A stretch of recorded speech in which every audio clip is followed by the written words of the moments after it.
All women need to quit their job today. You heard what I said. We in here. Claim your inheritance.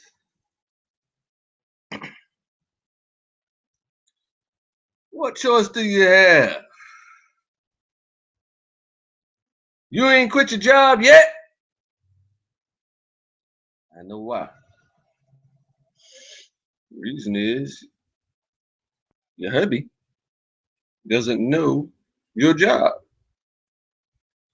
So your new job, now that you have quit your job in your mind, but you still going to work every day. Your new job is to train your hubby how to do your job. Once your hubby gets it down pat, if he needs to go to college, go to online school and get a piece of paper that says that he knows how to do your job proficiently and very well. Once that happens, then he needs to take over your job. You need to submit to your boss and his boss and his boss that your hubby is about to take over your position. You need to teach him everything you know about your job. You need to let him take over your position. You need to go home and teach your children how to be intelligent. That's what you need to do. If you don't, well, that's on you. But I warned you. I sure did. That's what I did. I warned you. Let's see what this thing is talking about. It's something I seen, so I just ran across a couple of things that look kind of interesting here about what we were talking about yesterday, which is CERN, about this pit and all that good stuff. And you dummies that's gonna die in a race war. I just want to see what this talking about.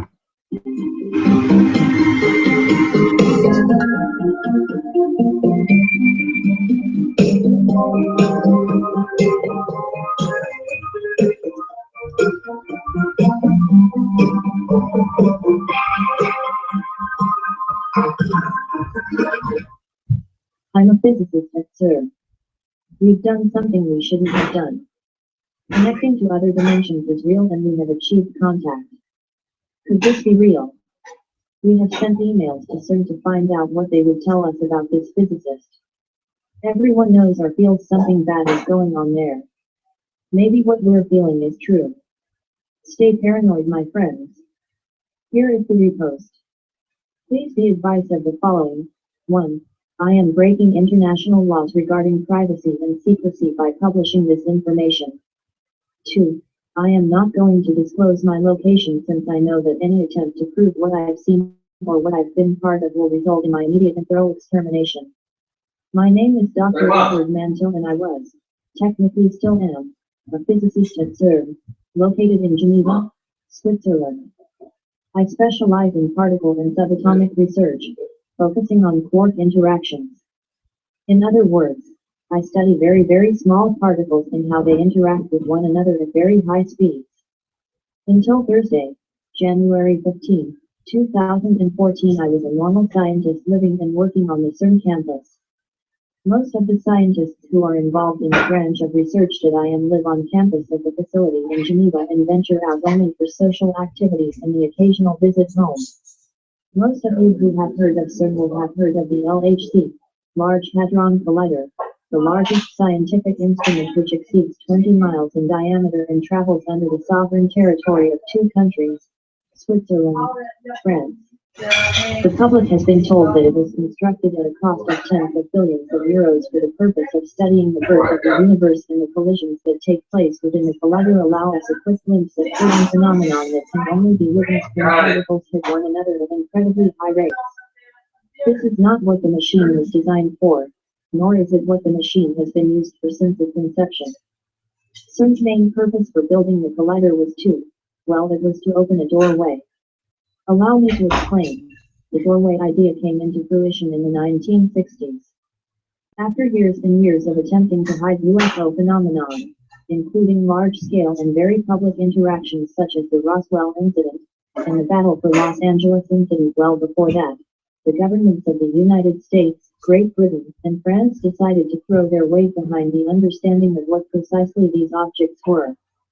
The ideas flew far and wide. Were UFOs from another planet? Were they from another time? Or were they simply mass hysteria and mass delusion fueled by the overactive imagination of a public who were shit scared of communists and their technology? No, they were none of those. Our universe is but one page in a large book. Think of a closed book sitting on a table. You see each page stacked on top of one another, bound by the spine and sandwiched between the two covers. Our universe is but one page in a vast and all-encompassing book. And our page is certainly not the only one with rich, in-depth thought and writing committed to it. Every page in the book represents a different dimension, each with its own unique writing, own unique story, own unique way of isolating itself from the other pages. No page was to interact with the other, just as no ink leaks from one page to another in a standard book. Each page, a universe unto itself. Within a few short years of mathematical research and fleets of scientists working under threat of extermination should they share their research, the book idea was finally cemented. Though many disagreed, the mathematics were there to support the book idea, and the mathematics also showed us that it was impossible for one page to interact with another. That was, until the 1980s. During the 1980s, billions of dollars of research was funneled into the idea that if we used enough energy, if we used enough force, concentrated into a small area, the size of a pinprick, we could theoretically tear our page and get a glimpse of the page next to ours. We could open a door from their universe to ours. When the family, the code name for the group of scientists that functioned as the head of each of their departments at CERN, were shown the initial presentation in March of 1981, many of them expressed grave concern about the ramifications of opening such a doorway. But in the beautiful name of science, the family decided to share these ideas with the governments who constantly funded their research. At a meeting held in Luxembourg, the heads of state of the newly forming European Union, along with the United States and China, were shown plans for the construction of a colossal machine that would enable the opening of a doorway that could be closed at our discretion. The door would be opened, and the energy levels would be measured to prove that CERN had accomplished its task, and the door would be closed. Open. Shut. Simple as that. The government leaders threw endless funding at the family and the rest of CERN in the hopes of understanding what kind of power lay in another universe. Think of the possible endless source of energy, faster than light travel, weaponry that could obliterate enemies using laser. The possibilities for power were truly staggering. So, the public was fed one narrative, understanding the universe, and the family and governments knew the truth. Most of the scientists at CERN were kept completely in the dark. After all, the collider would perform its function as normal and collide particles for eager funding hunters to capitalize on. But the far more nefarious purpose would only be tested in the presence of the family and a few select scientists. I am a member of the family for my division. Obviously, the original family have all retired or died out, but there is a new, younger, more eager to prove themselves group now at the helm, and the consequences of this were and are dire. So, with that established, allow me to explain what happened last Thursday. It was an ordinary day with the LHC scheduled to commit two collisions, one at 9 a.m. and the other at 6:30 p.m. Both went off magnificently and the experiments were deemed a success. We witnessed two full collisions and the general group of researchers were very happy with their work. Around 7 p.m., most of the team had filtered out of the observation room, and the machine had been put into its usual standby mode. As the room emptied, the ID clip that I had on my waist, which had a built-in display and vibrator, started to go off. I looked down at the display and it said in very faint green writing, "Living Room." I knew right away what they were going to attempt. I looked up from the badge and caught the eye of Dr. Celine Diacord, another member of the family and the head of plasma physics. She too had just looked up from her ID badge. We both understood and left. Living room was a large room under the main facility located in A section. The room wasn't special in any way and appeared completely normal. This was key to hiding our true intentions. If we met in a secret underground bunker instead of the regular basement, we'd arouse suspicion every time we were going to run an experiment. As Celine and I made our way from the collider to Section A, the cold Swiss air hit my face and burned as we looked it across the campus. The night was exceptionally clear, and this factor further bolstered my suspicion. They always liked doing these experiments on clear nights. We entered Section A and made our way to the main building. The doors opened up as we approached and we made our way to the elevators across the wide expanse of a lobby with the vaulted ceilings. The RFID signal given off by our name badges caused the elevator doors to open before we had even pressed the button. As we stepped in, the doors shut and the elevator began to move. "I'll never get used to that," Celine said, referring to the degree of automation that the buildings displayed. We had been scheduled for a meeting in the living room, and the building knew, so all strategic lights were on, and elevators were reading where we needed to go. The miracle of networking. We exited the lift and made our way to the regular boardroom. The door was shut and assembled inside was the family.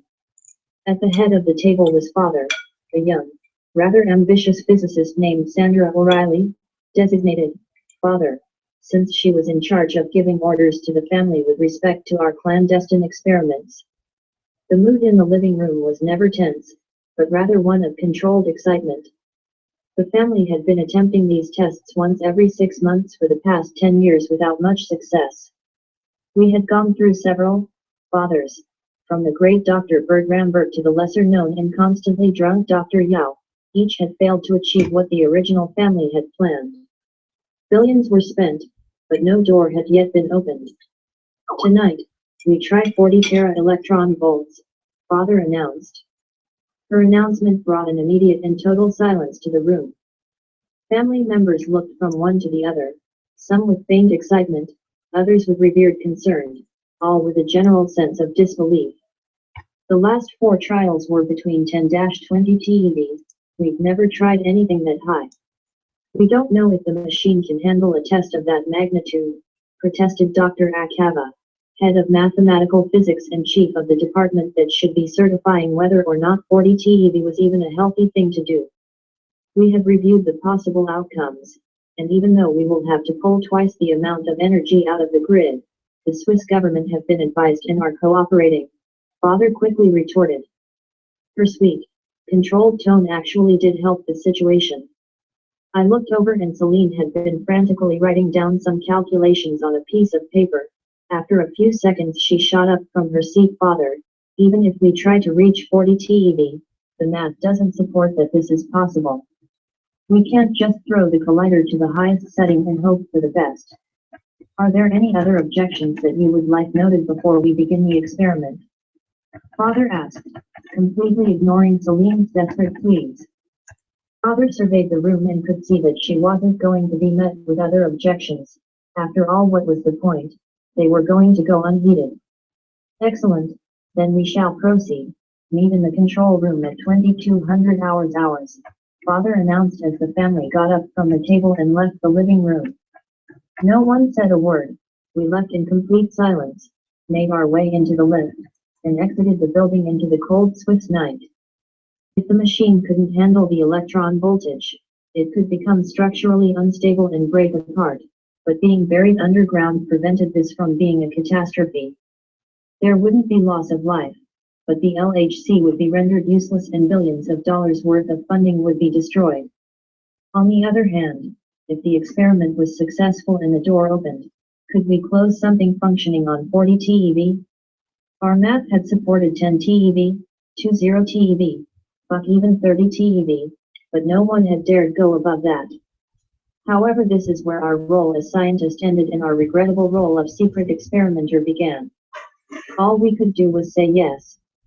At 2200 hours, with the family assembled in the control room, and a handful of select CERN employees who understood the true nature of the experiment milling around, we commenced our grand try.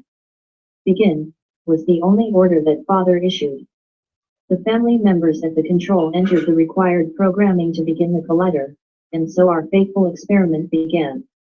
Release the first particle sample, came the command. A few seconds later the sound of gas entering the collider could be heard. The gas started its 20-plus mile journey around the collider, gaining more and more speed. Release the second particle sample, another sound of whooshing gas entering the tube and traveling into the opposite direction as the first. Both gaining speed, traveling faster and faster, approaching the speed of light. Like two runners, running around a circular track in opposite directions, not touching one another. Father, we are approaching 30 TeV, one of the commanders warned. Excellent, increase the energy to 35 TeV within the next 3 minutes.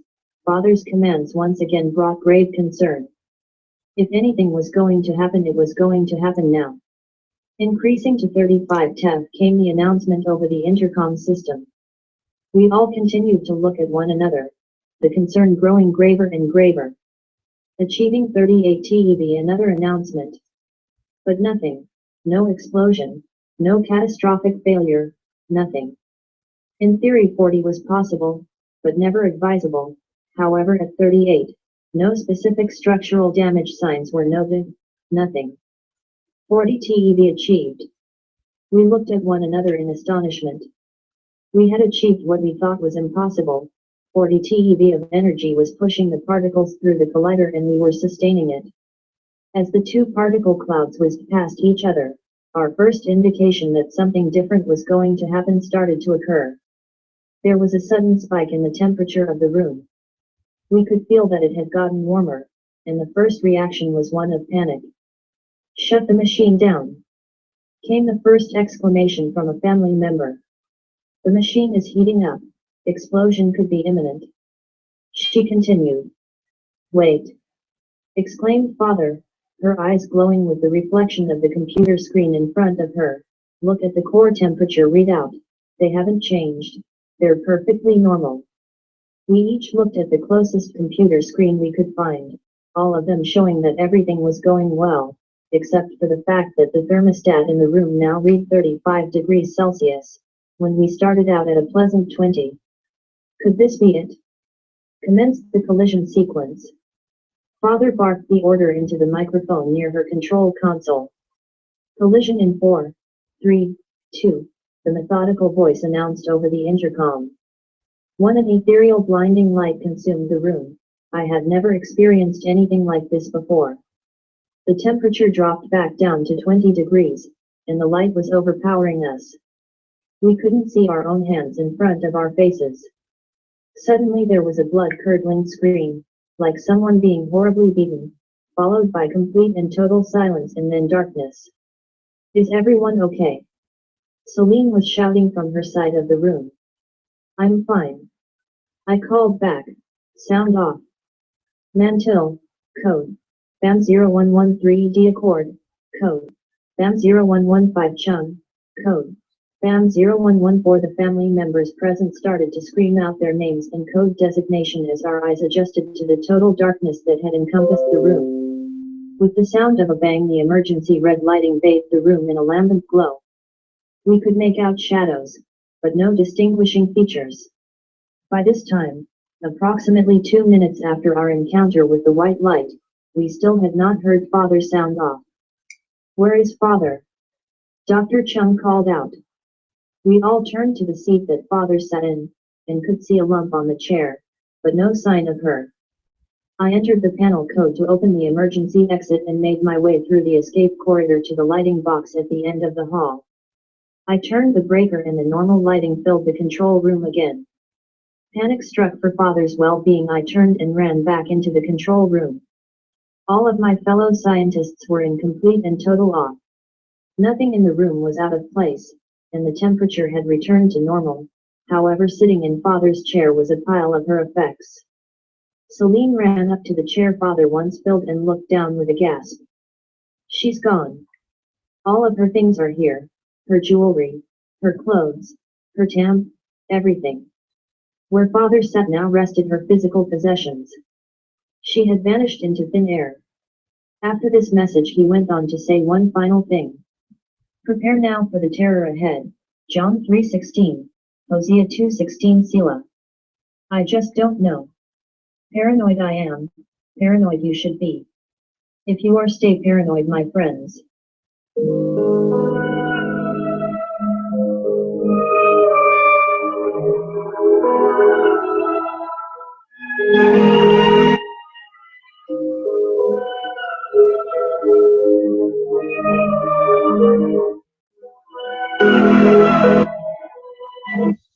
Yep.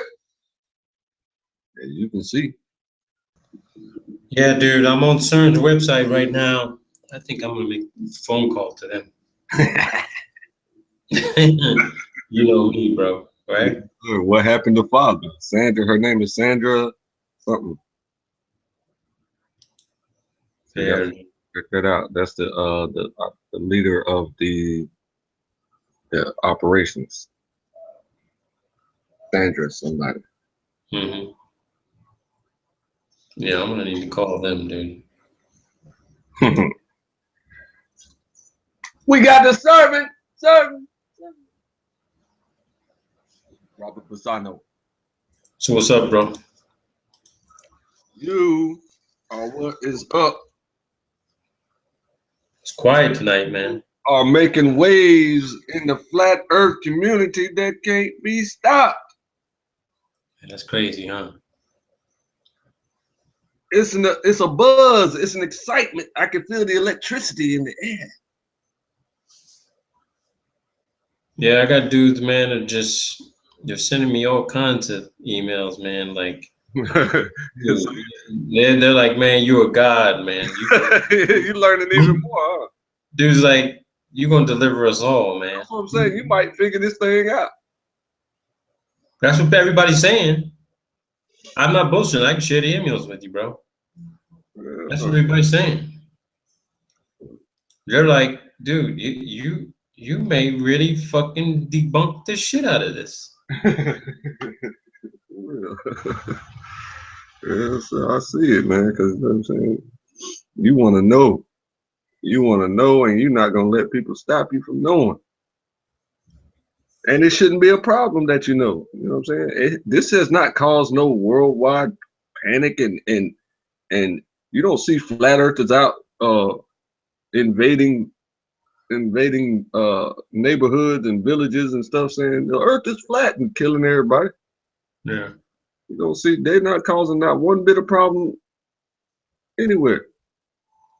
So the only problem is that the lies of the infallible Vatican is being exposed, and they don't want that power to you know what I'm saying, they don't want to lose the funding for the CIA and the rest of their operations around the world. Yeah.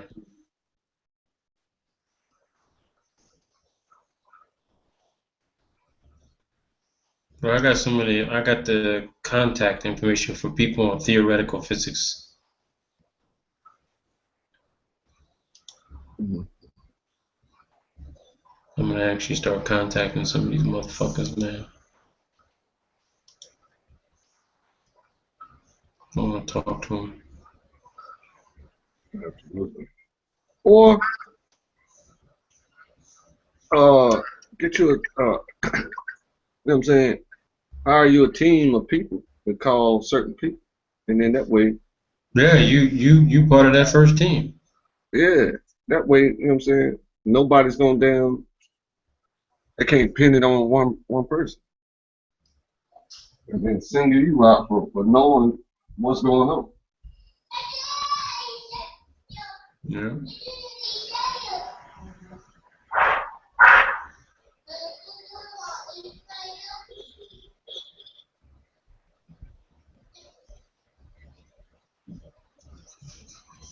Shalom, shalom. Shalom, shalom. I sworn I heard somebody say making progress. Yahweh power. Yahweh power, brother. What about some progress? Yeah, you said I heard you said I was listening in.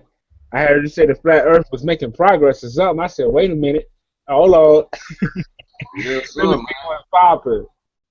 Yo, I mirrored a video and I got 5,400 views on that joke. Which one did you mirror? The used stars for sale. The mechanical stars.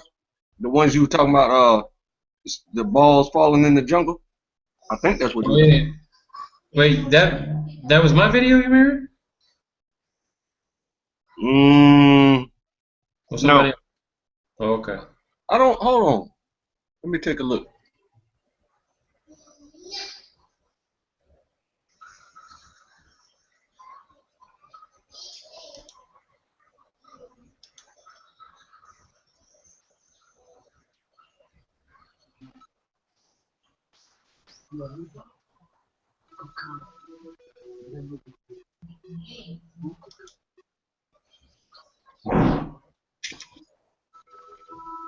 Right here. Shalom, shalom. Shalom. Shalom, shalom, Yahweh power, brother. Shalom, Madon. Shalom, Robert. Shalom, bro. Hey, what was you playing just now? I thought I had like two different things playing for a second. Yeah, there was some testimony about CERN, man. Hold on a second. My bad. Is a family member of the CERN project Sit. and a physicist. And they were talking about, look at that, 6,400 views. Used stars for sale. That's crazy. Hey, them titles gotta be catchy, man. You know what's popping now? The little Pokemon Go is like the hottest. Yeah. I've been meaning to download that to see what the hell everybody's doing. Hey, you ought to do a title with that. Like Pokemon Go get destroyed by the men of the Lord or something. You know, What the hell? it had 10,000 hits in one day because everybody. Hey, Yeah. That's coming tomorrow. I'm gonna do that tomorrow, man. Appreciate that. Looking out for the brother. Yeah, you love giving us your intellectual property, man. I like that, man. And I'll Hey, be Madon. What up, y'all? Yeah, I've been thinking about. You remember how you used to talk about how you think the serpent had sex with Eve? Yeah. Yeah, I'm convinced now, man. I was saying the same thing too. I said, what the hell? Conclusion, brother, if I may ask. Say again, Madon. No, I was just saying. What made you think of that? If I may ask. Oh man, cause you know, it's kind of, you know, I take what everybody says, man, and I kind of just like store it in my brain. You know what I mean? And I was reading the one of the Gnostic Gospels, and it said that adultery came first, then a murderer. You know what I mean? Oh, I see what you're saying. That's real, brother. Because I say that's what they say. Well, from my study, that's what they say. All mother goddess worship. It all go back to Eve because this one brother broke down how the name Eve in Hebrew it all relates to Ishtar, Isis. The brother was showing how it all go back to Eve. She was the first um, great heaven. What they call it? Heaven, mother of heaven worship. Or I forgot what they call it. Queen of Heaven. Yeah, the Queen of Heaven worship. They said all them titles, whether it's Ishtar, Ishtaresh, it all go back to Eve when you look up her name in Hebrew. On some I was watching. For me, Kaaba. I was thinking about that, but I was also thinking, how long was Adam actually asleep until he got woken back up and there was a woman? What was God and Eve actually supposed to be talking about? What could have happened While he was sleeping, while he was sleeping? I've heard some brothers break it down like that was the actual like time that they were having sex. Damn. So I'd have to give you the like.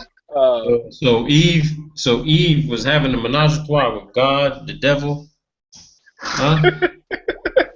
So that's crazy, dude. Because the I don't know devil about is that. already. I mean, I'm sorry to say it like that.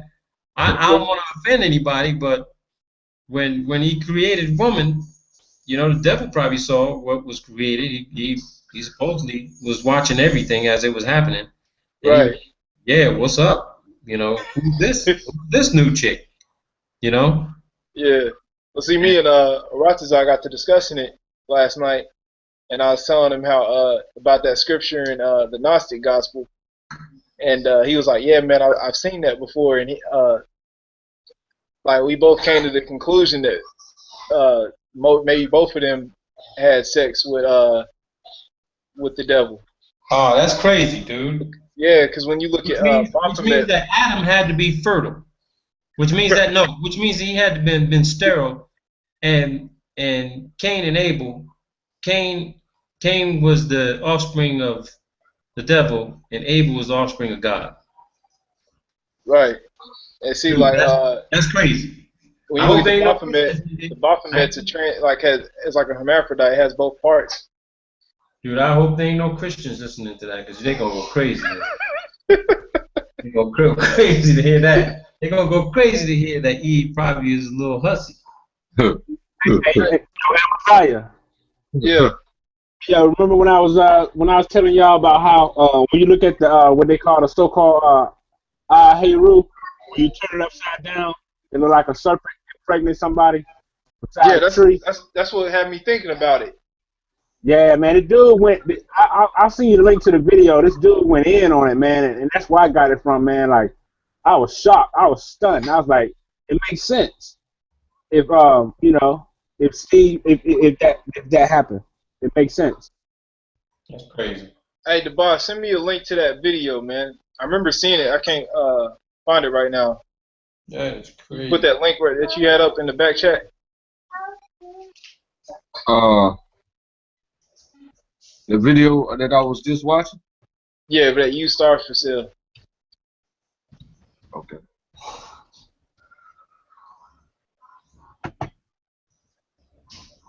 So how you doing, Namaze? What's going on, man? Good, man. Just was studying some stuff and watching these documentaries. Just trying to see how all the brothers is doing. Say again. I'm gonna be doing a hangout tomorrow, man. I don't know what time I'm gonna do it, but it's gonna be with that same dude that I talked to last time, John. We're gonna be talking about some physics stuff. Bet. Yeah, I definitely listen in on that one. Yeah, I'm gonna shoot you the. I'll shoot you the watch page thing.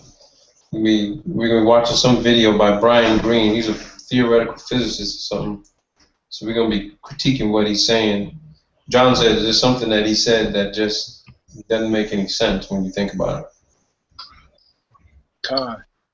I got cats, man, responding to some of the videos I put up, and they're like, "Man, this is crazy." They were like, "You telling me the whole satellite program is balloons? The space shuttle ain't going nowhere?" The physicist guy, he's a bald head. That's Cut after out. that. Huh? You I'm just cutting out. after that, just got a haircut. Khan, Shalom, Aki. Shalom. Hey, I'm gonna holler at you tomorrow, brother. I got All your information, so we ain't talk. Okay. All right, most definitely, King. What you out? Yeah, I'm in a new location, bro. So to get settled, I gotta do a little bit of schoolwork tomorrow. I'm gonna do a hangout, a live hangout for about an hour or so, and then I'll call you up after. All right, Okay, shalom. most definitely. All right. All right, Shalom. I'll probably try to type in Isaiah so we can all talk and Clinton, Okay. Khan. and all of us can just talk. All right, shalom, man. Let's hit us up. So what you gonna be showing more, Clinton? Come on, man. Tomorrow? Dude. What, tomorrow? Yeah, I'm talking to you, man. You put up that one video, it's only 15 minutes. Where's part 2? It's right here. I'm getting ready to play it right now. All righty. What we got here? Coming right up.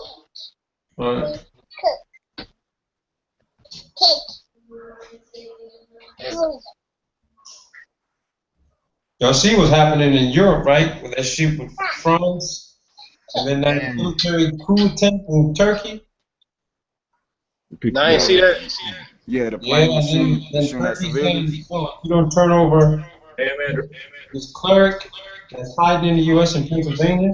They said, "You ain't no friend to us." They cut the power and shit, man, to the military base there. I've been looking at that stuff with North Korea. Them boys can barely get a missile out the water. Talking about they declaring war on the United States. Man, it's all bullshit talking. All bullshit. These motherfuckers still got diesel submarines, dude. Yeah, can't even hardly get a missile out the water. Diesel submarines, man. Talking about they gonna turn South Korea into a lake of fire. Yeah. They said they was mad because they trying to set up. The U.S. is trying to reinforce the missile defense systems there, like their air defense systems. Yeah. They mad about that shit. I don't know where part 2 is, but I see something else kind of interesting with an interesting title. So let me play this one. The link I sent you through the messenger.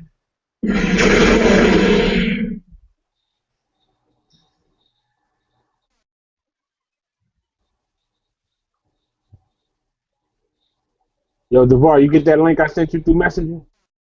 I'm getting ready to check it out. Whenever you get a chance, just check out this guy's videos and look up under the category that say Bible truth, and he bring out a lot of good information like the location of the Garden of Eden, the all-seeing eye, and a whole bunch of other good information. Man, dude, badass.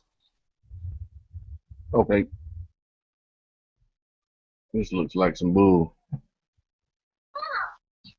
What are they talking about? Like the correlation between the Hadron Collider and the happenings on the Earth? It was showing that portal that opened. That they showed this spaceship, or I mean this light going into a portal. The portal looked like, you know what I'm saying, like some clouds swirling together. Hey, I thought it was interesting. I remember like it's been over a year now, but I was trying to I was gonna let my girls watch that Yu-Gi-Oh, right?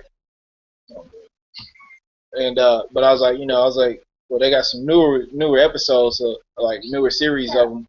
So I was like, I'll let them, watch this because I was like, I used to like to watch that when I was a kid. You know what I'm saying? So I started looking at it, and basically they had a particle accelerator, and they started noticing that the particle accelerator was causing like earthquakes and things like that in different parts of the earth. And this series that came out like I think probably about around 2008, 2009, and it caused like one of the continents to split up. So like everybody that lived on that continent that had got split off was like basically like in the ghetto. You know what I'm saying? It was like the hood. You know what I'm saying? Yeah.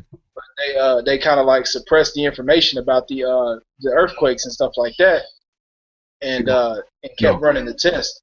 But like I think it was crazy how CERN, when they would run their test, like during that earthquake in Nepal, there was a spike in the energy of the protons that they were running through there, and at the same exact time as that spike is when that earthquake started in Nepal. You know what I mean? There's been various other ones. People have been linking that joint to earthquake. Yeah. This guy right here, you need to talk to this guy, Rob. This guy he always reports stuff first. Look at this. He already did Critique about this what we're watching now. Gary Larabi. I mean, they finding what they looking for though. What's he mean? We did something we shouldn't have done. That's what y'all wanted. That's what they wanted. And in the first video, the head of the department disappeared and left all her clothes and jewelry in the chair. So for that to happen, she must have stripped. Time must have stopped, and she must have stripped down and left all her stuff there. Well, did you see where a lot of people got sucked into it? And you ain't seen that? Nah.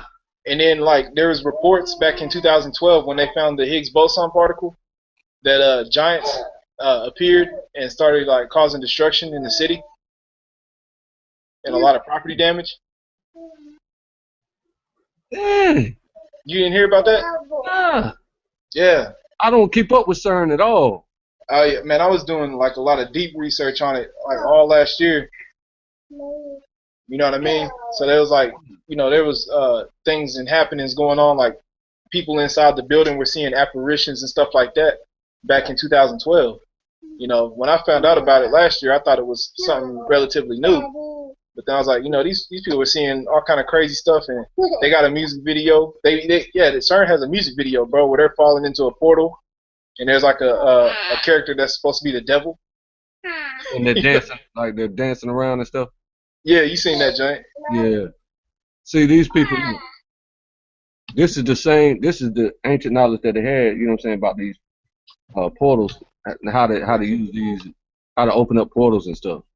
So this is the technology that was wiped out in the flood.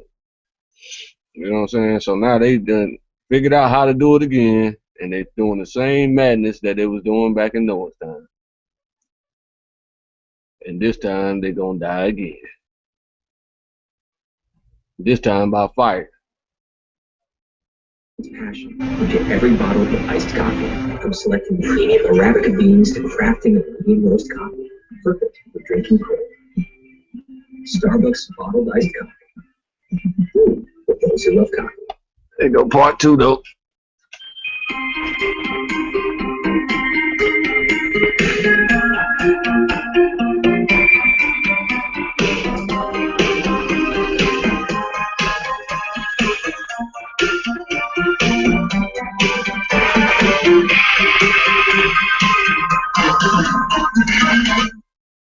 What is going on at CERN? Part 2. We don't think this is real, but we decided to leave it up to you. The story written from a third-person perspective is very deep and detailed and covers the possible accounts of someone at CERN. We have emailed CERN and sent them a full copy of the text used to create the next few videos. However, there has been no answer. If this is real, then we should all worries. If not, at least we are somewhat entertained. I should add, when we were emailed this story, we were provided with document we could not find. We will post them as we move forward. Stay paranoid, my friends. Update: we were provided with a strange answer. We were sent a blank email with a single PDF file. We have converted this PDF to picture format and have added them to part 2 and 3 of the videos. Seal.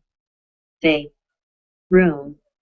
Over the next 10 minutes, a series of both helpful and painfully obvious commands erupted from Dr. Chung. He was the senior scientist in the room and was almost a father figure not only to myself but to many of my fellow physicists.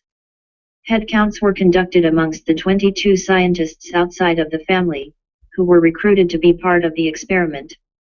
Luckily, Father's disappearance seemed to be an independent occurrence. The fact that the main control room was filled with senior scientists helped us handle the situation so much better. Methodical training and a fear of contamination of both material and electronic information was the most important concern at that time. We hurried to commence the network backup procedures that we were trained to undertake in the event of failure. The remains of Father's effects were removed, with a ruler acting as a pair of tongs, and carefully stored in 3 UPS bags, the only sealable thing we could find. The family members worked in silence for a few minutes, the shouting from Dr. Chung having died down. The junior scientists milled around on the lower level, having been advised not to leave the facility. A general look of concern had started to make its way across their faces. They could feel from the tension in the announcements that something very wrong had happened, but had no idea of the degree of damage. Your mother, so you're now in charge, Chung, announced Dr. Nevgathani, the Indian scientist, whose unassuming grandma-esque shape betrayed her sharp tongue and short tolerance for bullshit. You shouldn't jump to conclusion, Nevga. Arthur can't take charge until we're sure that father isn't here. Celine snapped at Nevga. Tensions were running high and we were beginning to fray. Strong leadership was needed and Arthur Chung was the man. He had been designated by father to take control of all security-related matters pertaining to the family 2 weeks prior to the incident. Arthur was number 2, Arthur was mother. She's right, Sandra's not here, and she could very well be in danger. For the time being, I'll take control and attempt to coordinate what we should do. Our first decision has to be who to alert. I understand that the protocol calls for letting the Ministry of Defense know, but which other Swiss officials are on the list? You can't be serious. We can't tell a single soul about this. I couldn't keep quiet any longer. I shot up from the chair that I had been lounging in while the family politics played out. We couldn't tell anyone. There were very good reasons for this. Firstly, we've known from the beginning that if we were ever successful, we would be under heavy police surveillance and military scrutiny. Our lives would never be the same, but we would make the sacrifice, all in the name of science. But what now? What will they do to us now? We were part of the experience. The light immersed all of us. If they can't find father, they're going to go after their next best samples. We'll be studied, tested, and tested again. Who the fuck knows? Maybe vivisection. Who knows? If we were just successful, we opened a door and didn't know how to handle it, and now one of our own has vanished. We cannot tell. I was screaming by the end of my tirade, my blood boiling with a sense of injustice. We could have just made the best discovery in science, but the reward would be torture or who the fuck knows what else. Calm down, we cannot jump to conclusions. Mother's soothing tones were one of the major reasons why he was designated to take charge if things fell apart. Edward is right, but we have to ensure that this is dealt with only amongst ourselves. We'll dismiss the assistants. Fewer bodies, fewer eyes and ears. Mother kept the calm. Father would have loved the fact that we were being clandestine about the whole matter. She never followed protocol.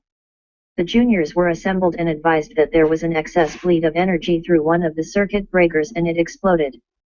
The bright light was the ensuing fireball, which was a result of the explosion. Fire services have been notified. Everything was calm. Okay, what do we know? Asked Mother, who had ascended the stairs to the control room on the second level after dismissing the assistants. The remaining members of the family had been instructed to continue searching, just as they had immediately after the lights came back on, just like they had after turning control over to Mother. And quite like before, our searching was fruitless. The doors of the control room were locked during the experiment and there was no way in nor any way out. We were sealed in there. Even if Father had managed to cross the room from her control console without touching any of us, and had managed to enter in the correct 9-digit code to unlock the door to leave the room, all while the entire room was being filled with blinding light, she sure as hell wouldn't have had time to strip. She's not here. We've searched all the possible rooms, and nothing. She's vanished. We have no alternate explanation. Celine concluded. She had quickly realized that the likelihood of Father still being present was next to none. Were we successful? Has anyone reviewed the data? Nevga croaked from her position in the corner. She was staring directly at me while asking, as if I had any idea what the data stated. The computers are still backing up the experimental information. We can review in about 3 minutes. Have we tried to access the CCTV feed? I responded. The CCTV could hold some clue to clarifying what we had experienced. Try and access the loop, Celine. I called out to her as she was hunched over the first console that had finished backing up. I'm on it, she responded. After a few short moments, a sound of contentment emitted from Celine. Not quite a squeak, not really a scream, and we all turned to look at her. I've got it. We rushed over to the display and crouched around. Hopefully the security feed could clarify all of this. Nothing but white light. The first few minutes of the video showed Father and the rest of us at the beginning of the experiment, and then the camera whites out at a certain point due to the blinding light that had filled the room. The image adjusts and it's us in the dark panicking about the disappearance. Father. Utterly useless, a deflated Celine admitted what the rest of us were too afraid to say. We were left with no recorded evidence of what could have been the singular most important moment in recent science. Mother's computer had finished its backup cycle and he began accessing the information harvested during the collider run. Everything seems normal, nothing is out. He stopped midway through his sentence. We did it. We fucking did it. This was the first time that I had ever heard Mother swear, and it would have naturally unsettled me if he hadn't just announced that we had changed the world. What? What does it say? I belted out from across the room. I had to know. We had to know. 40.2 TeV maxed out, with 0.9992 C, speed, achieved, magnetic resonance and field distortion registers noticeable. Massive localized radiation spikes. Collapse. Mother stared at the screen. Silence and disbelief filled the room. In layman's terms, we had concentrated the amount of energy required to tear our page. We saw a few letters on the other page, but the door slammed shut too soon to make any reading possible. But it had been done. So what happens now? I asked. Not knowing how to proceed. Our main priority right now remains Sandra and her location. We've established that the experiment was a success and her disappearance occurred at the same time. We cannot assume that they are related, but the chances are high that they are. Mother announced in his soothing tone. We have to replicate. Nevga's voice broke the calm created by Mother. Our agreement with the Geneva power grid expires at 2 o'clock, which is less than 2 hours away.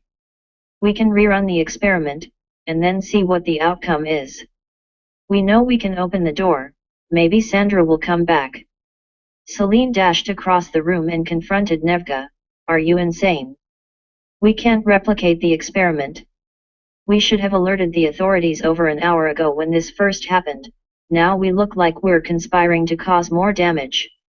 The chance of Sandra falling, naked, out of the sky are just as likely as one of us vanishing. You may be 400 years old, but I am not ready to endanger myself. I'm still young. Mother interjected, quiet. Our window is closing, we have limited options. The radiation and air quality sensors in the room did not register any excessive disturbances that would be harmful to us, and we have enough of a skeleton crew amongst the 8 of us to run the collider. I will not be a part of this. Celine protested. I refuse to compromise my safety again in the blind hope that we can somehow call Sandra back into the room. This is madness. You can excuse yourself if you want, but you may not leave the building. If you're not going to contribute, stay out of the way. Mother was curt with his response, and very rarely did he take such a terse tone. Celine stormed out of the room and made her way down the access stairs towards area the assistants once filled. She opened the access door and entered the observation area. Edward, prime the collider. Nevga, take the second console. Jim, Mother stationed the remaining members of the family to independent tasks once executed by a team of 3 to 5 scientists. They were the top of their fields, but this would prove a difficult task. With my hands on the release valve, I heard Mother give the prime for collision order, which brought the massive machine to life. It would be approximately 22 minutes before enough power to attempt the collisions had been displaced from the grid into CERN's reserves. We worked like a perfectly oiled machine. Years of study and practice had brought the family to this point. With the particle clouds released and running against one another around the track, the collider was ready to attempt its newest collision. Commence the collision sequence. Mother's order was clear, crisp, and concise. I entered the required programming and waiting. Collision in 4, 3, 2. Again the white light. The thick, dense, clean, all-consuming, white light filled the control room. I could see it creep up on me, no sense of direction available after it hit, nothing visible except for the pure bright spot that it emanated from. This time there was no scream, but more of a loud thud. The power surge caused the safety shut-off to trip again, and just as before we found ourselves in the dark room. Chung, code, FAM 0114. Thani, code FAM 0080. Mantil, code, FAM 0010. The remaining family members sounded off, and waited the necessary 30 seconds before the red emergency lighting would activate. Had it worked, what was the thud? Was it Sandra, and was she dead? The red lighting enabled. Lying in the center of the room, slightly bruised but overall appearing normal and completely naked, lay Father. We scrambled over one another to reach her. Stop! Yelled Mother. He had gone down the same corridor. I had to hit the lighting reset button. The regular lighting turned on, and we could see Sandra clearly. She was breathing, but we knew what we had to do. Mother was right, no touching. Is she breathing? Mother asked. Yes, I can see her abdomen moving up and down, Nevka responded. She had crouched next to Father and made no attempt to hide her concern. Even though she was tough, Sandra was a member of the team, and deserved her best effort. Mother threw a pair of gloves towards Nevka. Check her pulse, he ordered. Nevka obliged and began measuring her pulse. In the meantime, a family member had brought over a spare lab coat so that Father could have some dignity, even if she looked worse for wear. At this point Celine re-entered the control room and remained strangely quiet, even in the midst of all the excitement. Nevka, content with Father's pulse, began shaking her and calling her to get up. Sandra! Sandra! Are you there? Can you wake up? Sandra began to stir. We all took a very obvious and very needed step back. We were so relieved to have Sandra back that we hadn't thought of the true question at hand. Where had she gone to begin with? Sandra, it's Nevka, can you hear me? Father, can you hear me? Nevka continued to yell. Slowly, like a deer coming out of a long hibernation, Sandra began blinking her eyes. She made no attempt to sit up, but did shield her eyes from the lighting in the room. Envy. Nevka, can you hear me? Sandra asked weakly. Father. Welcome back. Nevka's face lit up as she threw her arms around Sandra. The din in the room was cleaved by the sound of the cell phone in Mother's coat pocket ringing. Hello? Yes, okay, how many? Thank you, Hugo. Mother hung up the phone and turned towards Celine, eyes locked, brow furrowed. How could you? Are you that stupid that you think they're going to let you run away while they come for the rest of us? Mother asked, his words dripping with the venom that they so richly deserved. What's going on? I asked, look at Celine but directing my question towards Mother. That was Hugo from the security division. He's advised me that Celine contacted the Swiss authorities 45 minutes ago. Their men have just crossed the security perimeter. Apparently we're currently wanted. Mother coolly explained.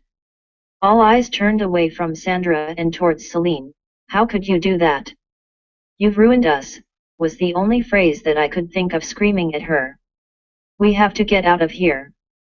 Help Father up, follow me. Mother ordered and dashed into the corridor adjacent to the control room. He ran towards the control panel at the end of hall and typed in the 9-digit access code required to open the door. It wouldn't budge. He turned and looked at the rest of the family who had ran behind him, including Celine. We have to find an alternate way out, they've locked us in, Mother explained, his cool beginning to wear thin. We have to start the override procedure immediately if we have any chance of getting out of here. Nevka used the Mother's instructions faded as I made my way back into the control room.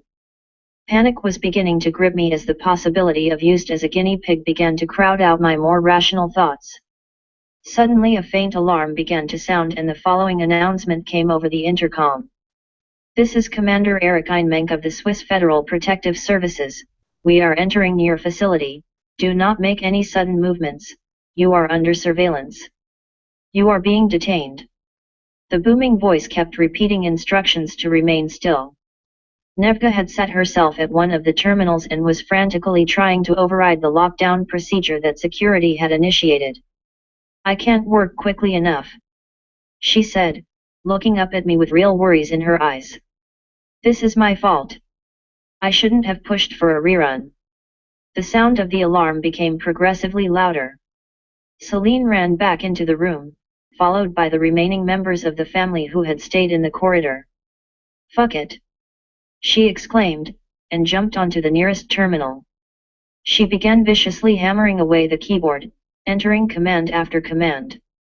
Suddenly the collider sprang to life with the loudest sound I had ever heard. It was a combination of a foghorn and explosion. I looked down from the control room just as the team of heavily armed security officers burst into the collider room. I'm sorry, Celine said. She looked up at me and entered one final line of code. Another explosion. The room filled with the same white light. Stay paranoid, my friends.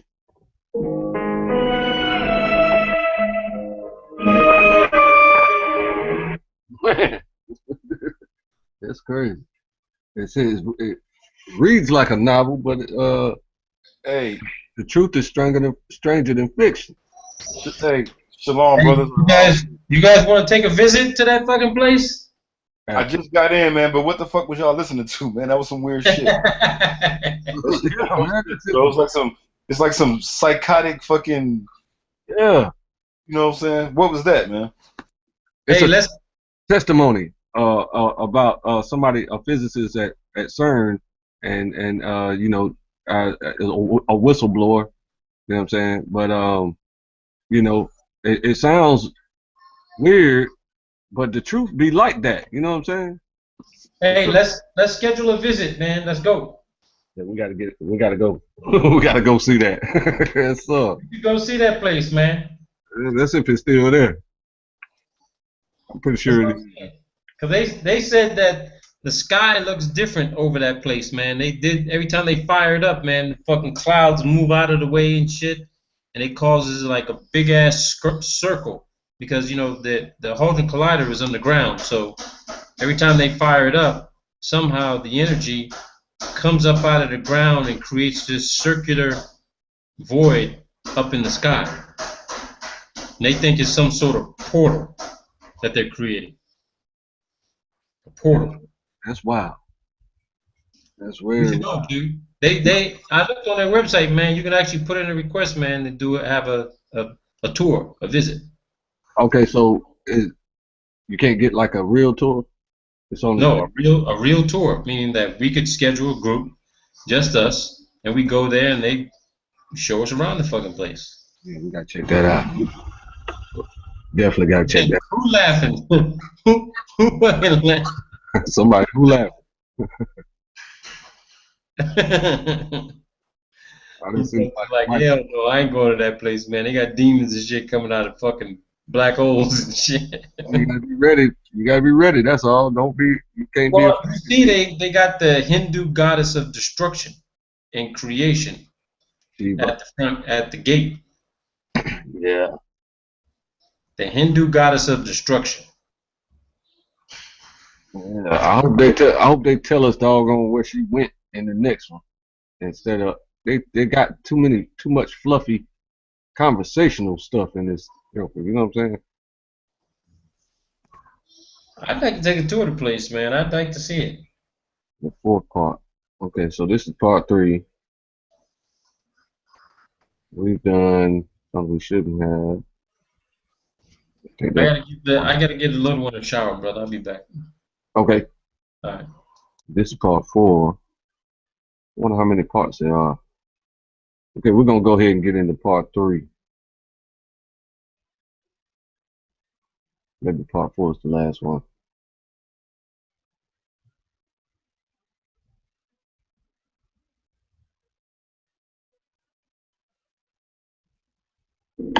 like your dream. Isn't this bathroom incredible? This bathroom is in a house on Realtor.com. Look.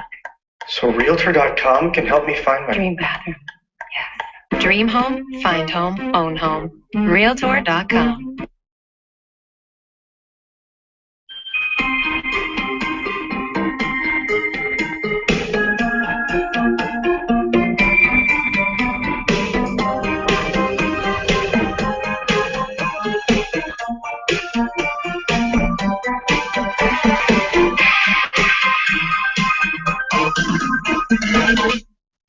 What is going on at CERN? Part 3. We don't think this is real, but we decided to leave it up to you. The story written from a third-person perspective is very deep and detailed and covers the possible accounts of someone at CERN. We have emailed CERN and sent them a full copy of the text used to create the next few videos. However, there has been no answer. If this is real, then we should all worries. If not, at least we are somewhat entertained. I should add, when we were emailed this story, we were provided with document we could not find. We will post them as we move forward. Stay paranoid, my friends. Update: we were provided with a strange answer. We were sent a blank email with a single PDF file. We have converted this PDF to picture format and have added them to part 2 and 3 of the videos. The light lingered, and the point of emanation was more defined than the past 2 occurrences. There was no looking away from it. It was the most comforting, beautiful light that I had ever seen. I was completely, totally transfixed. Come. Run. Let's go. It was Celine. She reached out towards me and pulled me into her. I could finally make out the details of her face, hers being only inches away from mine. We have to go now, Edward. She squeezed my hand and we slowly started to move forward. At least it seemed like it was forward. Directions were absent when we were in the light. She hit the wall and felt for the control panel. Even during her entire time of searching and feeling, she never let go of my hand. She felt around and was able to locate the control panel. My concentration, though wavering because of the phenomenon, was still present enough to remember that we were screwed. They had changed the access code. We were locked in the control room. I've got it, come on. The sound of the door opening let me know that she was right. Had she somehow guessed the access code? What was going on here? As we fell into the corridor that abutted the control room, the light died down. It was more of a comforting glow than an all-encompassing brightness.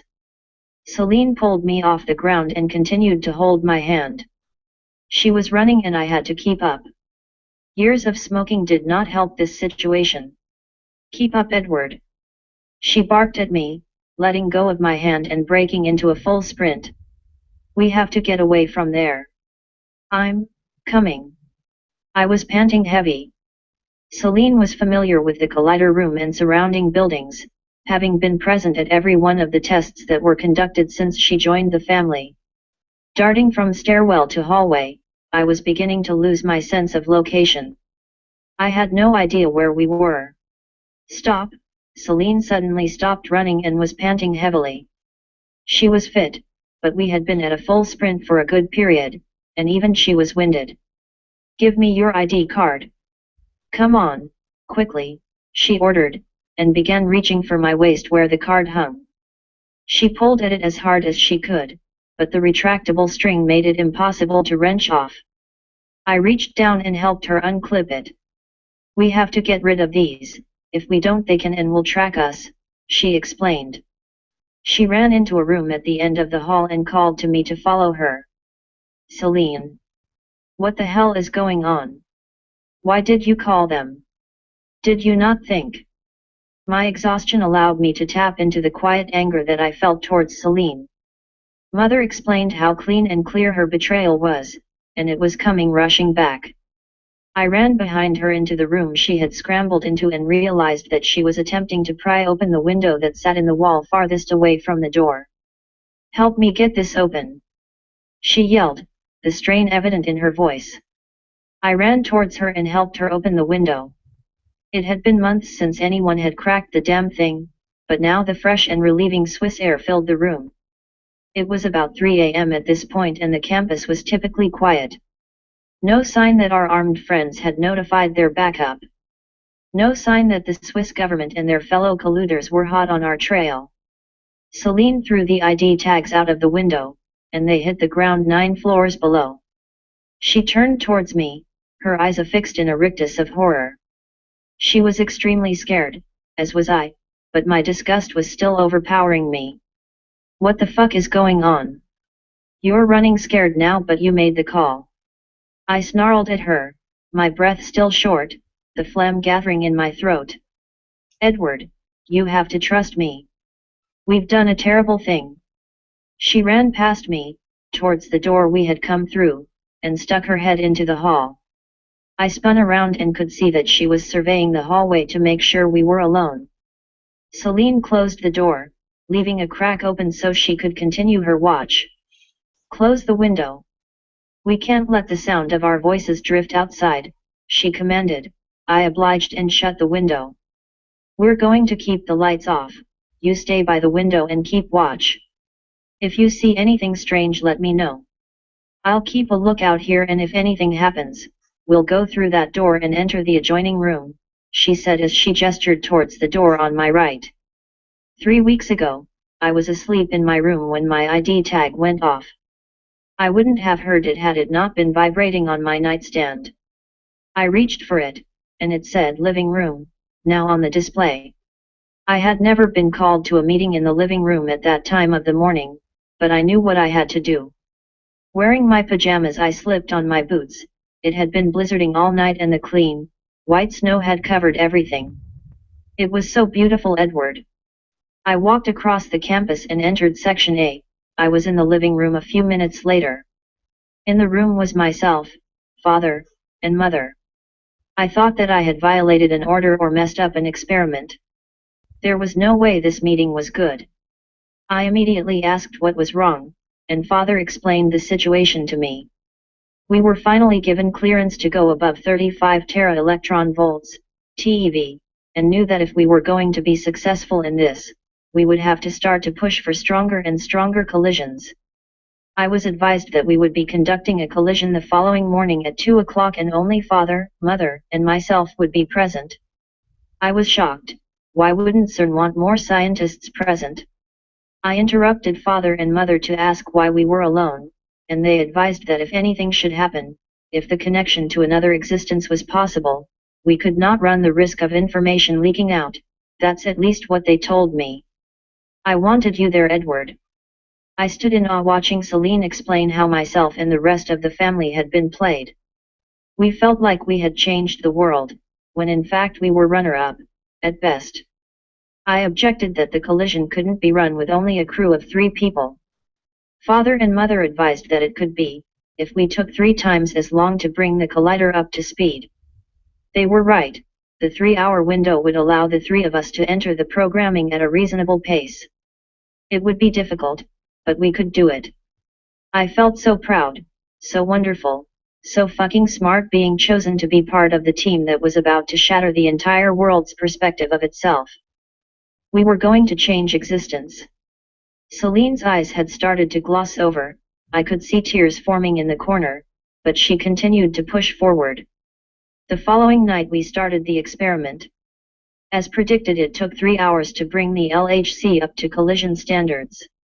We started to raise the input from 5.5 TeV, finally settling at 34.5 TeV. When we flipped over to 35, the light phenomenon happened. We were all terrified. We knew that we were successful, but we didn't know what we were successful in achieving. As the light died down, we realized that Mother was missing. He had simply vanished into thin air. No trace of him whatsoever. The only thing that remained was a pile of his clothes and his glasses. Father and I desperately searched the lab, not knowing what to do, and just like tonight we landed on the agreement that the only thing we could do was rerun the collision and hope that we could somehow, anyhow, bring Mother back. It took myself and Father almost a full day to prime the collider. Luckily we were left relatively alone to do our work. Father's dominant sway and overpowering personality kept most of the nosy authorities off our asses. We stalled for time with such finesse, that even I believed the bullshit we were spewing. Around midnight the following night, we ran the experiment again. Almost a full day had passed and our hopes of bringing back Mother were at an extreme low point. We ran the collision and like clockwork, the blinding light overpowered us, and when we came to, Mother was in the room. Celine's story was unbelievable. We had already jumped, and it was apparently decided that not sharing this information was the healthiest thing to do. When Mother remanifested, Father ran up to him. She embraced him with so much love that her respect for the man was glaringly obvious. In the ensuing fracas of checking vitals and establishing that Mother was in fact alive, not to mention also incredibly naked, he came to and began to become lucid. At this point I interrupted. What the hell happened to him? Was he able to give you details? What did he see? Holy shit, I can't believe that we've done this twice and gotten away with it. My fear was mixed with an almost childlike excitement at the prospect that we had discovered some sort of portal to another world. It's not that simple, Edward. Celine adopted a whispering tone at this point, though I stuck to every word. This was life-changing science, and I wasn't going to miss a drop of it. We decided to tell the authorities that the trial was a failure, and that even 35 TeV wasn't sufficient to open the doorway to tear the page. Even if the Swiss government tried to understand the results of the experiment, they would require the help of one of the family, further increasing the likelihood of information leaking. We decided not to tell anyone for the same reason that you mentioned earlier. Could you imagine what they would do to him if they found out that Mother had made a leap or a jump or a shift or whatever pop culture reference we want to use to refer to what happened to him? Father tearfully begged me not to inform, to just keep it between the three of us. Even when pressed for answers, Mother was at a loss about his experience. He recalled nothing, aside from an incredibly sense of calm and ease. He was under no pressure, encountered no one, and felt like no time had passed. His experience seemed unbelievable but harmless enough. It was a relief to know that Mother and Father's trips were not detrimental to their well-being. Even though their happiness was really of no importance to me right now, Celine remained too quiet for this to be the end of her recounting. We were so wrong. Mother didn't come back alone. A cold chill filled the room. What do you mean he didn't come back alone? I asked, dumbfounded. Everything seemed normal for a few days after the experiment.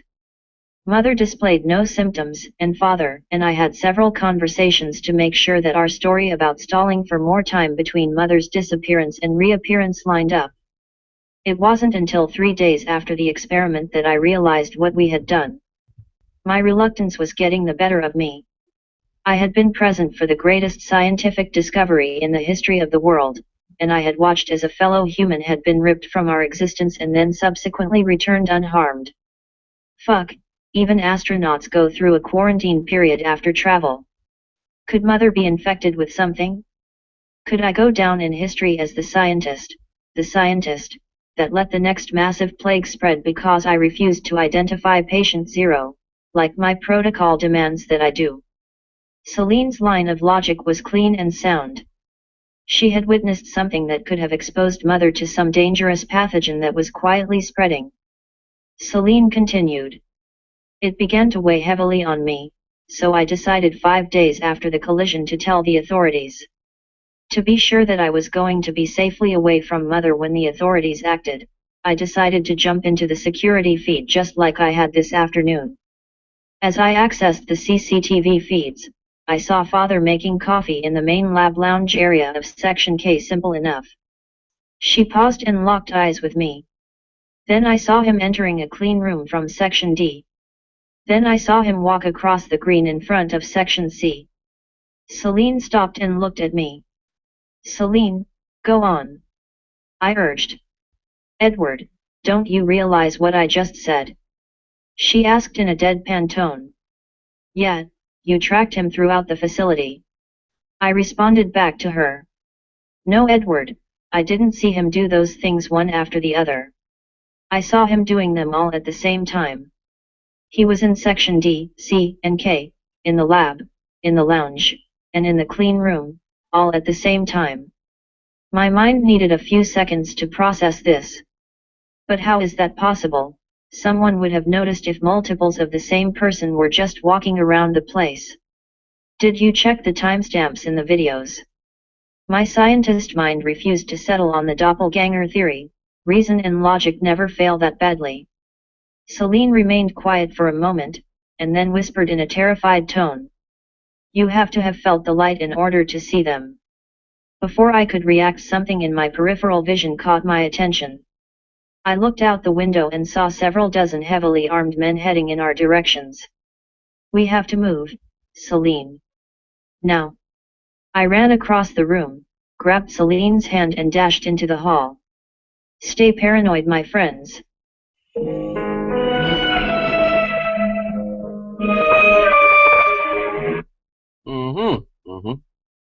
They still ain't say nothing about where the people went.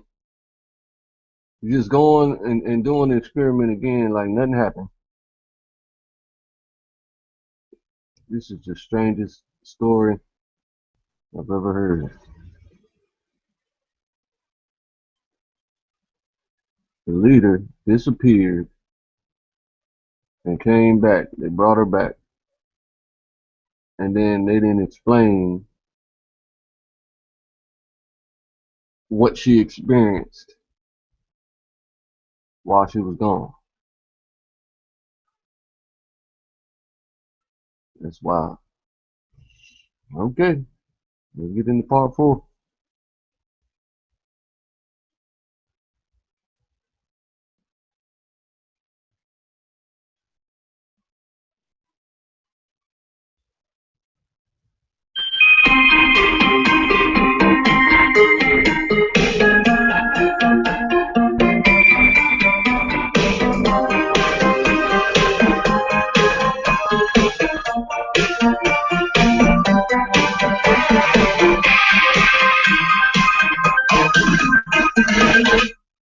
Note, we thank you for continuing the journeys of Edward and Celine.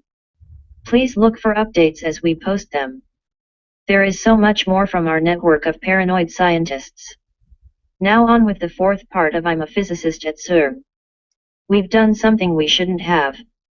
For fuck's sake, Edward, run faster. Celine screamed at me with all her might as she kept the lead position. We ran down the corridor that she was looking into prior to our friends paying us a visit. I can't, I'm trying. I was panting heavily, and failing to keep up, but the thought of being gunned down by heavily armed Swiss militia imbued me with enough fear to haul my ex-smoker's ass up the 3rd staircase we had found ourselves in since we commenced our escape. Round 2. Celine finally came to a sudden stop. She had found where we were supposedly headed and she waited for me to catch up. As I ran up behind her, I could see that she was starting to cry. Edward, regardless of what happens to us, you have to promise me that you are going to try and make it back to the collider room. She turned slowly, revealing her perfectly beautiful face. Her eyes had always captivated me, and even in this darkened hallway, I could still make out their astral quality. Celine's beauty betrayed how absurdly intelligent she was. Far and away the most intelligent member of the team, and definitely in line to become father. It wasn't a surprise to me that she would have been chosen by mother and father to conduct the first clandestine experiment. Magna cum laude from MIT with a Ph.D. in particle physics, by the time she was 24.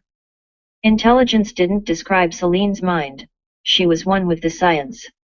Why? Won't they be waiting for us to go back there? I asked with great suspicion. Was she trying to set me up? Nothing that she had told me over the past few minutes had been known to me. She had slammed me with a series of revelations that I couldn't decide whether or not to trust her. Just trust me, Edward, she snapped back at me, her patience wearing thin, and her worry hitting an all-time high. Regardless of what happens, promise me you'll go back there. I promise, I weakly responded. As the words left my mouth, the sound of heavy footsteps started to emanate from the stairwell we had just left. Run, Celine. I ordered, and she complied. My legs seemed to find new energy, boosted by the sound of our potential killers encroaching on us. I sprinted with such grace that Usain Bolt would have asked me for tips about form and foot placement. Celine quickly overtook me, so much for the Bolt being jealous. We found ourselves running down what seemed like an impossibly long corridor. A door was visible at the end. As we ran towards the door and threw ourselves out, we found ourselves running through the snow. We had left Section A and were headed to K. The door had let us out behind the building and we could hear the faint sound of the soldiers who had been eagerly looking for us. We continued running and as always I followed Celine. Follow me, we have to find Hugo. Hugo was the security guard that had alerted Mother on the phone that Celine had contacted the authorities. He was the last person who I wanted to see right now. I stopped running and yelled at Celine, "Why the fuck would you want to see him?" She stopped and turned towards me. Because I never made the call to the authorities, Edward. She too had stopped running. As we stood in the cold, night air, I found my mind swimming with disbelief. What do you mean you never made the call? I asked her. I'll explain, let's just get out of sight and into the guard area. Hopefully Hugo believes me. Celine explained. And what happens if he doesn't? I extended my hand and reached for hers. Celine, we could be running directly into the maw of hell. If they capture us, they will experiment on us, they will kill us. There is no doubting that. The grave tone in my voice communicated both my fear and concern to Celine. Edward, we're running from the Swiss army. Let the absurdity of that sentence sink in on you, and then tell me if you know of any other potential friends who could help us out, Celine calmly responded. She was right, we were completely alone, and we had to turn to anyone who could potentially help us. Celine and I held hands and continued to run towards the security area where the guards were typically stationed. As we rounded the corner, we could see that there were 3 members of the Swiss forces which had come to get us, talking to 2 of the guards who were on duty. One of the guards was a tall, rather handsome man with sharp Germanic features. The other was Hugo. We have to get his attention without attracting the others, whispered Celine, and we have to do it now, before our gun-toting friends start looking over here. I was plumb out of ideas, but knew that Celine would have a trick or two up her sleeve. I'm going to whistle. She turned and looked at me as she continued to explain the plan. We were both hugging the wall which offered us some shelter and protection. Whistle. What the fuck, that'll get their attention for sure. I exclaimed, realizing that getting their attention probably meant being gunned down or tossed and subdued at best. What had my life become? Being tossed was the best thing I could hope for. Hugo and I dated for a few weeks. We didn't click, but we watched Close Encounters of the Third Kind on our first date. I'm going to whistle the tone, and hopefully he gets the hint. She explained. That's the great idea. Won't they realize that someone's clearly trying to get attention if we do that? I exclaimed at her, my voice never rising about a barely audible whisper. You have any great ideas? She snapped back at me. I could see that she was running out of options and this was a last-ditch attempt. Okay, here goes, she said. She turned the corner of the wall we were hiding behind and whistled this tone. As soon as she had finished, she whipped around the wall and threw herself to the ground next to me. We both crouched down, and kept an eye on the guard hut. What was that? One of the Swiss soldiers barked. Was that whistling? He had turned towards Hugo at this point, and clearly demanded answers. The idea must have been communicated to Hugo since from our vantage point we could see him, the other guard and the Swiss soldiers having a heated debate.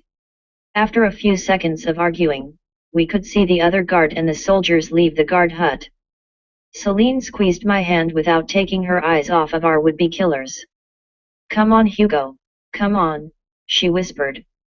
It was -10 but her palms were still sweating, and so were mine. Come on, come on. The other guard led the soldiers in the direction opposite to where we were hiding. Fuck yes. Celine quietly celebrated our seeming victory. Now all we needed was Hugo to head in our direction. What is he doing? She asked, as her and I both saw Hugo pick up the phone and make a call. A few seconds later he hung up and began to walk in our direction. He now started to whistle the tone, and Celine whistled back. He rounded the corner and found her and I in the snow, without our jackets, both looking worse for wear. What are you doing? Come with me to the guard hut, you can warm up there. We had no place to run, and were rapidly exhausting all of our ideas for escape. We now solely relied on the kindness of a man that Celine felt unfit to date. I could feel my hope shrinking. I realized that it wasn't you that called the authorities after I made the call to Father, Hugo said as he handed Celine the lid of his thermos, the makeshift cup filled with what smelled like chamomile tea, and a shit ton of whiskey. What? How could you know that? Celine asked as she took a wincing sip from the lid and handed it in my direction.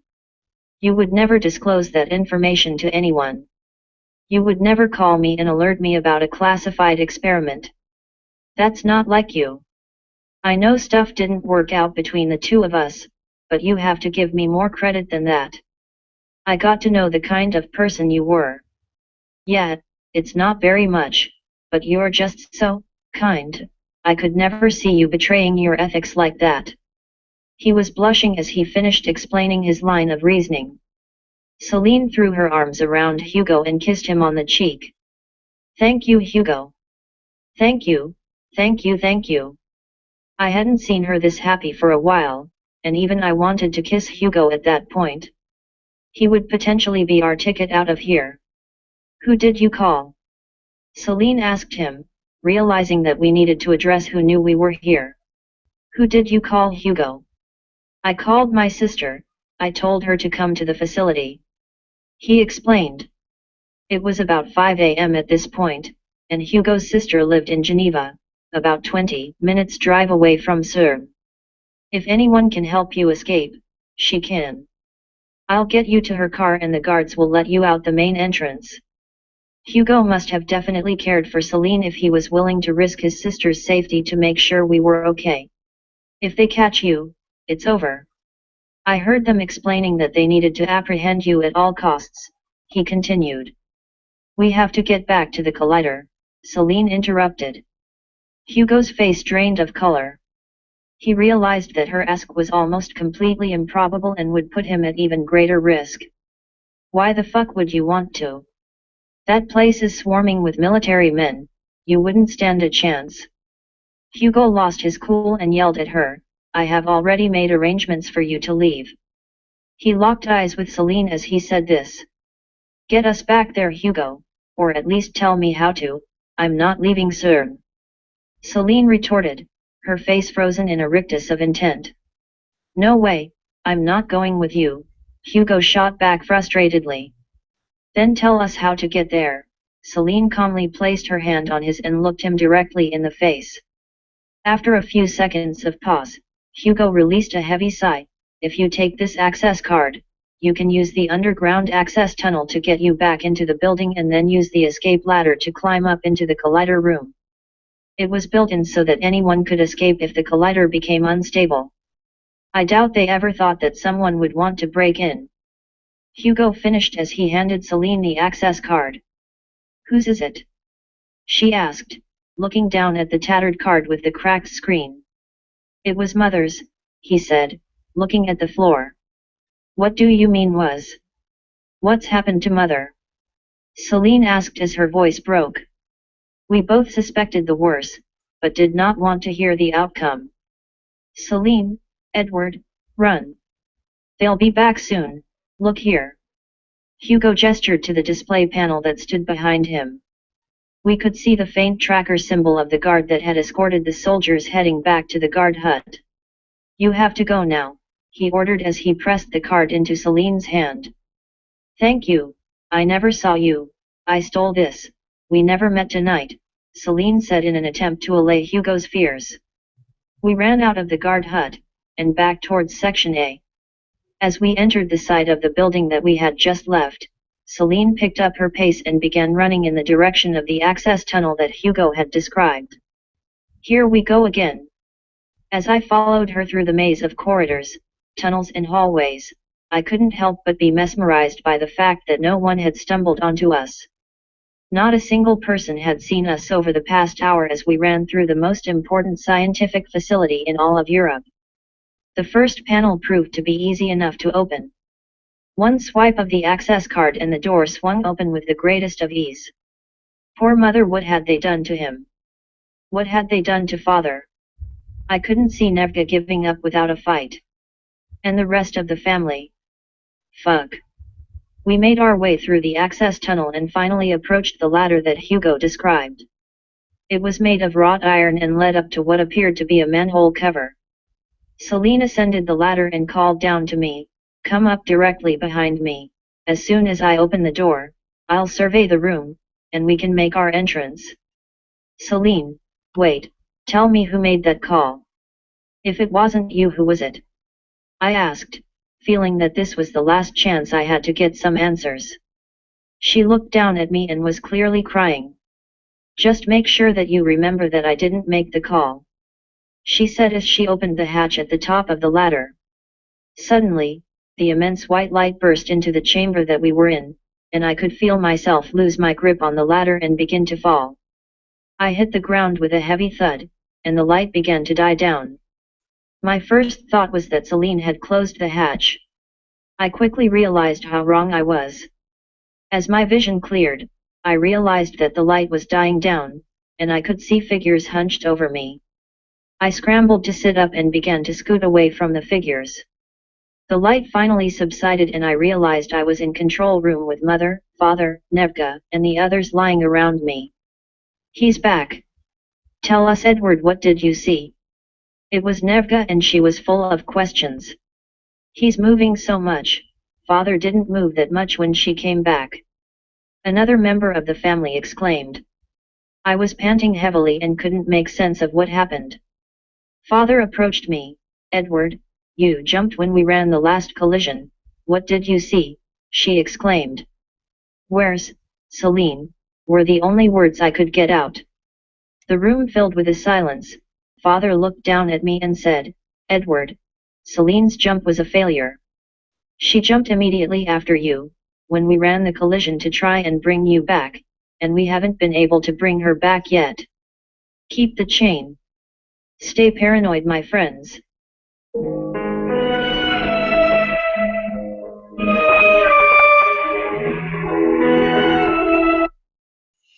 Yeah, man, it reads like a novel. Very eventful. It finally explained what happened to the people when they jumped. They thought they were running through the facility and being chased and like they were in a living nightmare, and then they came back. But yeah, if it's true, whoever released this information is very dead, because you can't release secrets like that. But it sounds kind of like some type of novel or something, really, to be honest with you.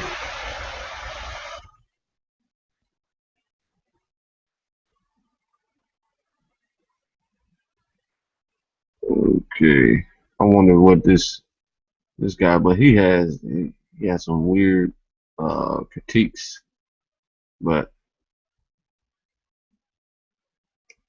I'll watch that on my own time to see how he critiqued that information.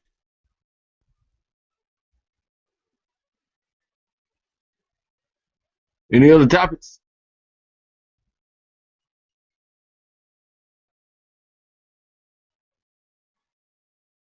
All right. So the moral of the story is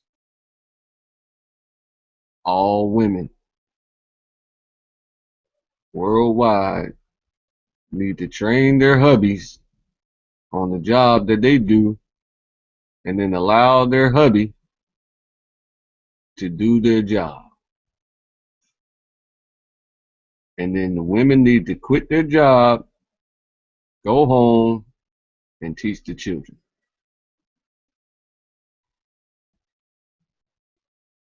It's been Claim Your Inheritance.